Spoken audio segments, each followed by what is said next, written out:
Good morning, I'm Jess. I'm Ben. And I'm Ollie. And we run the History Society of Borlase. And we just wanted to give you a little overview of what happened at the start of 1945 to the end of 1945 and a bit more on VE Day to celebrate the 75th anniversary of the day, which is tomorrow. So, in January 1945, after the Allies invaded France in 1944, Germany gathered reserve forces and launched a massive counter-offensive in the Ardennes. However, this was unsuccessful and later collapsed in January 1945. This has been known as the Battle of the Bulge because it created a massive bulge in the map of the Allied line. Later, Soviet forces were closing in from the Far East, and the Red Army invaded Poland on the 18th of January 1945. However, this was late for thousands of Jews who had already been killed at Auschwitz, but luckily the Red Army managed to liberate Auschwitz at the same time. In March, the Allies tried to expand up to the Rhine in September 1944, but failed because the forces were absolutely exhausted after the summer offensive.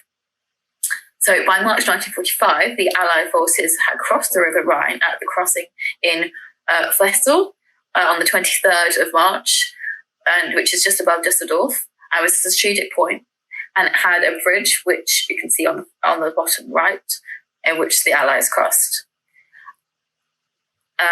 There's also this the Allies also launched a massive bombing of Germany and strategically bombed cities for the first few months of 1945.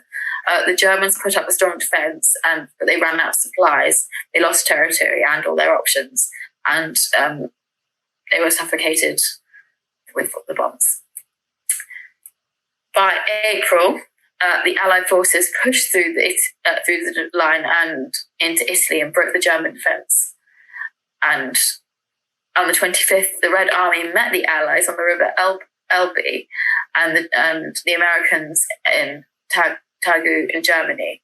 This is a very, very famous photo of the Russians and the Americans shaking hands when they met in Italy.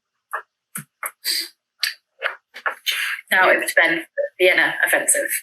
Yes, we're now going to look at the Vienna Offensive, which was kind of one of the last major kind of offensives and battles for a major city kind of before Berlin.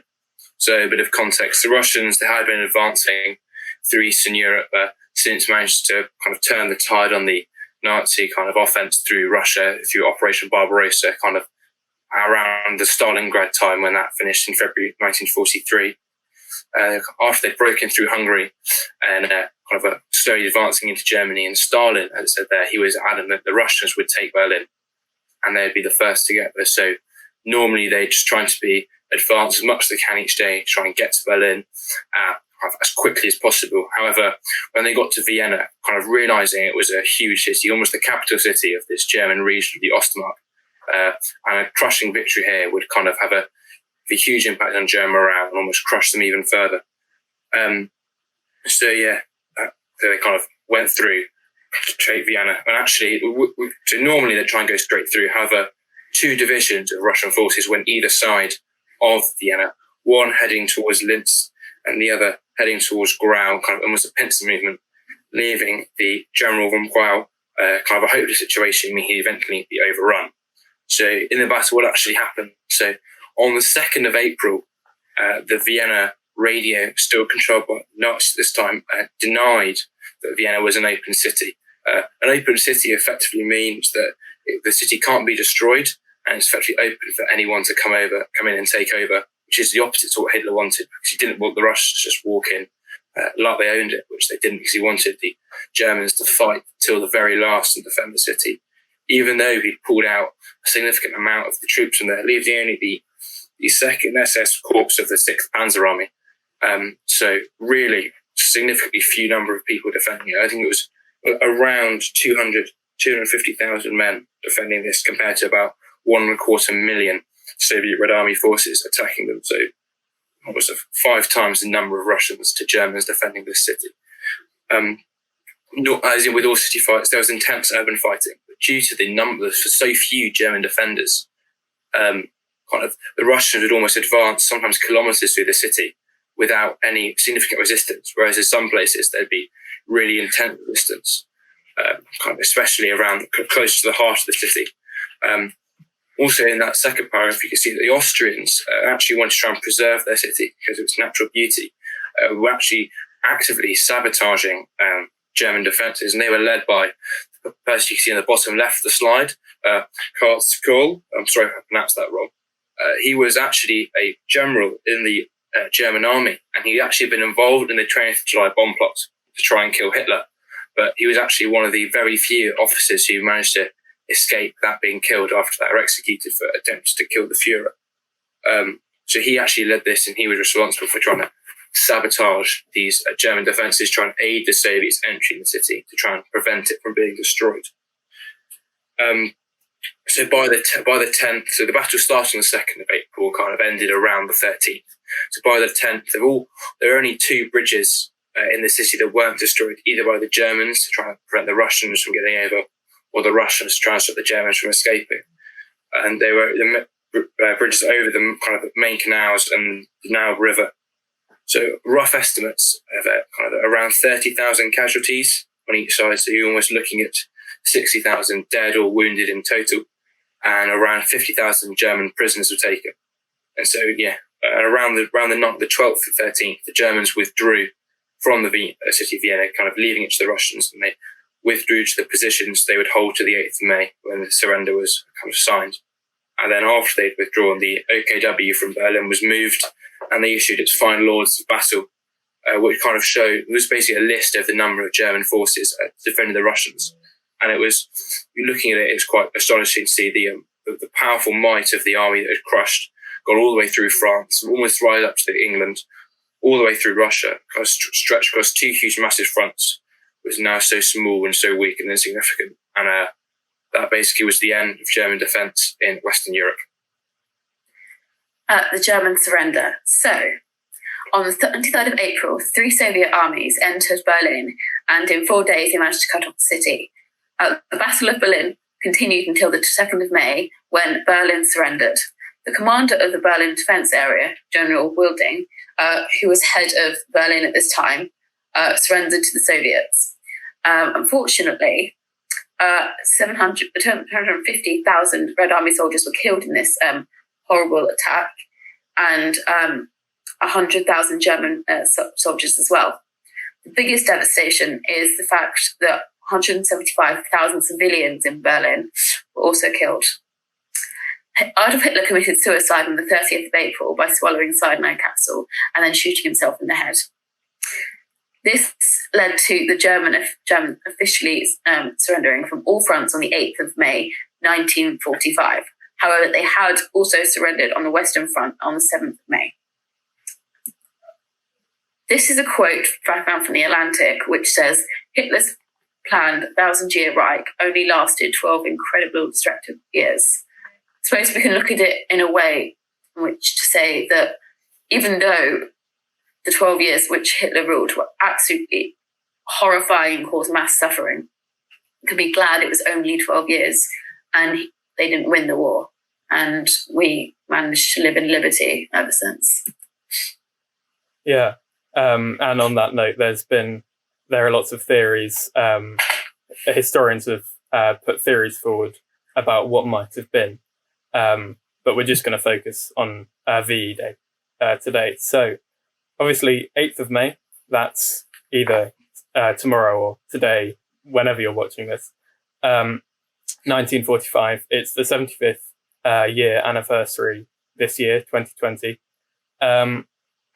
This day, so VE obviously means Victory in Europe Day. And to many, this marked the beginning rather than the end of the war. It was almost the beginning of Reconstruction of Europe. Sort of daunting task, but we'll get onto that in a minute. So in June 1945, 50 countries signed the United Nations Charter. And this basically pledged to maintain international peace and security. There were also the Potsdam and Yalta conferences in 1945 between the United States, Britain, and the Soviet Union. And they were discussing how they should divide up Germany, and France were also involved in the division of Germany. Think the Berlin Wall, that sort of thing, the different zones of Germany. And the Potsdam Conference took place in July, August. So there's Victory in Europe Day, May, and then a few months later, VJ Day, which is Victory in Japan. VE Day didn't mark the end of the war as a whole, just in Europe. I say just in Europe. That's a lot. That's a big deal, obviously. But for many soldiers, many of the Allied soldiers, they still had to go to the Far East. They were still posted to go and fight in the Pacific against Japan and other armies. So again, there was this sort of fight ahead of them. And some troops, they redefined the BLA, which is the acronym for the British Liberation Army, as Burma looms ahead, sort of ironically. There's a video link, which we won't play because technical issues. Who knows how to do that? It's Churchill summing up the aftermath of the war. Jess, did you want to mention what's in this just roughly? In the video, it's basically Churchill in his speech, a clip of it, saying how even though we have succeeded in stopping Hitler, we still have to send armies now out to Japan to stop them. That's basically what he says. Yeah. So. Yeah. So as I've mentioned, period of Reconstruction to come. And because of this, 1945 has been called by some people year zero. This is the beginning of a whole new battle, a whole new reconstruction period in Europe. Towns and cities had been literally flattened. 60 million people had died. And this included 25 million Soviet people and soldiers. And I say that because this photo on the right here is Soviet soldiers on their kind of end of the war parade, holding the Nazi flags down. They've lowered the Nazi flags after the war. There were also millions of displaced persons, DPs, across Europe and the Soviet Union and Asia as well. An estimated 70% of housing in Germany was gone, which is just a huge statistic, really representative of the destruction that was felt. In the Soviet Union, again, such a huge death toll, and also there were an enormous amount of settlements destroyed. So 1,700 towns and 70,000 villages had been totally wiped out. Their populations either killed or displaced. So huge destruction, a huge project ahead, a daunting process, really. Next slide. So quite famous, obviously, the Nuremberg War Trials, named as such because they took place in Nuremberg in Germany. These were basically trials. It was 13 trials between 1945 and 1949, and they were trials of Nazi Party officials and high-ranking officers being tried for crimes against peace and crimes against humanity. Many have seen this as a sort of milestone towards the establishment of an international court. We have The Hague today, international law, and as I've said at the bottom, the Geneva Convention and other such acts. I would say, or many would say, that the most famous of these trials is the trial of major war criminals. And this basically took place throughout 1946, starting late November 1945. This had to be carried out in with a sort of mix of legal tradition. They didn't want to use just one country's laws, so British and American law was used in the trial. and sort of in a similar way, each of the four Allied powers supplied 2 judges each to the process. So it was sort of, it wasn't just one country trying the war criminals or potential war criminals. It was at least 4. So the trial of major war criminals tried 24 individual people and 6 Nazi organizations that were deemed to be criminal organizations. And all but 3 of the defendants were found guilty. 12 were sentenced to death, often hung in the end. And the rest were given sentences ranging from 10 years to life in prison. Some people have said that the Allies went too far. So there's a bit of controversy surrounding the trials. An associate US Supreme Court justice said that the Allies actually substituted power for principle at Nuremberg. And that's an ally saying that. So, I mean, if there's even dispute within the Allied countries at the time, the question has to be asked, did they go too far? Potentially, yes. But we've also got to remember, I suppose a precedent had to be set, and also these acts were brought about by the trials. So the UN Genocide Convention, these were used in Rwanda and other places where there were genocides after the war.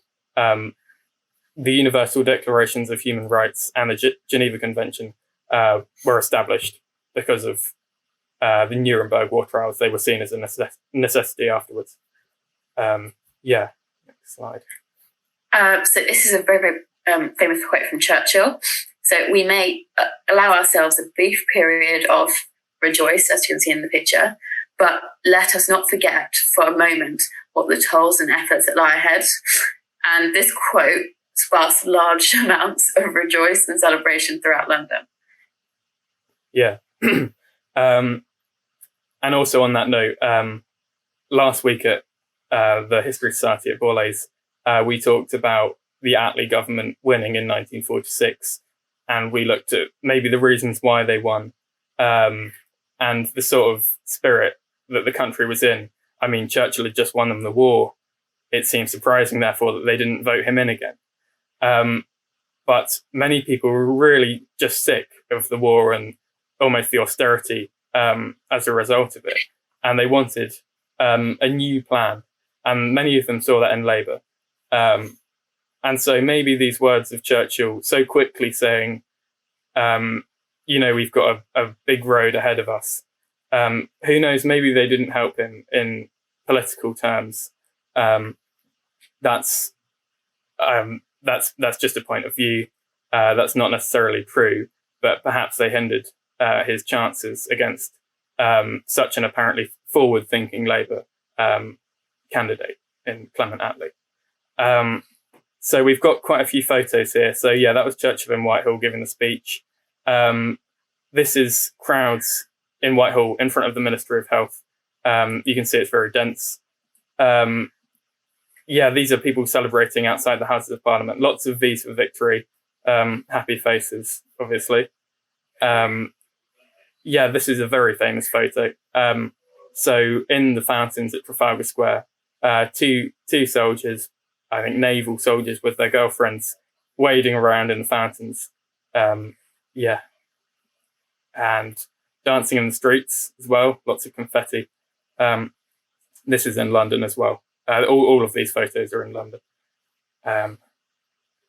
Piccadilly Circus. That's an amazing photo. Just how many people packed into one area, servicemen and families and everyone there.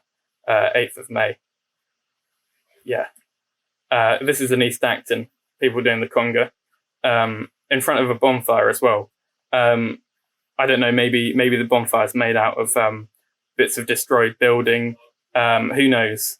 But I mean, you could see that as a symbol, burning the destruction that war was, and dancing in front of it, dancing around the fire. It's a very happy photo. This is an amazing photo.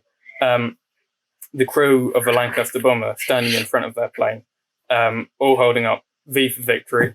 and even the lights in the background making a V. Amazing photo, really beautifully composed. Next.